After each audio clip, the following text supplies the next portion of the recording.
আসসালামু আলাইকুম। ব্যবাক্তে কিবা আছেন? আমি আপনাদের মাঝে জামালপুরের আঞ্চলিক ভাষায় কথা বলার চেষ্টা করতেছি।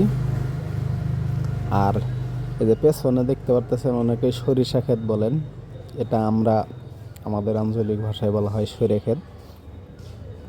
এই আজকে আলোচনা করব বা কথা বলবো সরিষা ক্ষেতের বা সরিষার উপকারী দিকগুলো, কি কি কাজে লাগে সরিষাগুলো, সেটাই আলোচনা করব।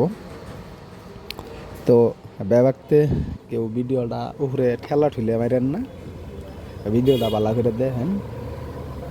শরীরের উপকার সম্পর্কে কথা বলবো, রান্না করে ব্যক্তির কাজে লাগবে।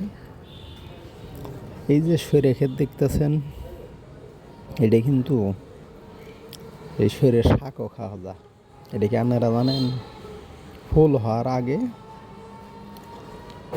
কচি অবস্থায় বা এই একবারে কুমলা যেটা থাকে সে অবস্থায় শাকগুলো খুব মজার হয়।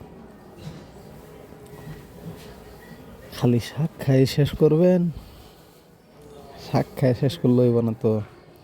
এটা ফুল দেখতেছেন, এই ফুল হওয়ার পরে সরে ধরবো। এই শরীরে ঘানিতে ভাঙ্গানোর পরে শরীরে তেল হইব, যেটা আনার এখন সর্ষের তেল।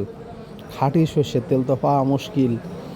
এই খাঁটি সর্ষের তেলে কিন্তু আঙ্গুরে এই শরীরের তেলে আহে, এটা আপনারা জানেন।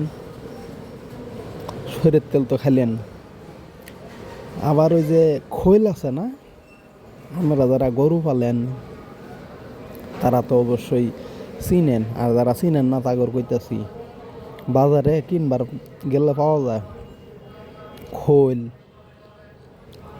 এই শরীরের থেকে কিন্তু খৈল হয়। খৈলও কিন্তু আপনার এই গবাদি পশু যেটা গরু ছাগল ইত্যাদি খাওয়াইবেন সেই লেভেলের খায় খৈল। তারপরেও তো উপকার শেষ হয় নাই। এই শরীরের এই যে গাছগুলো আছে না, সব কিছু শেষ করলেন, এই শরীরের গাছগুলো আবার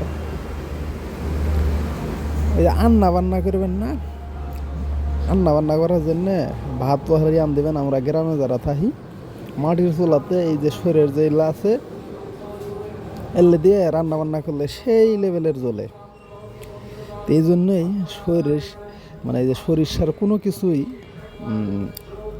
ফেলা হয় না, বহু গুণে গুণান্বিত এই শরীরে।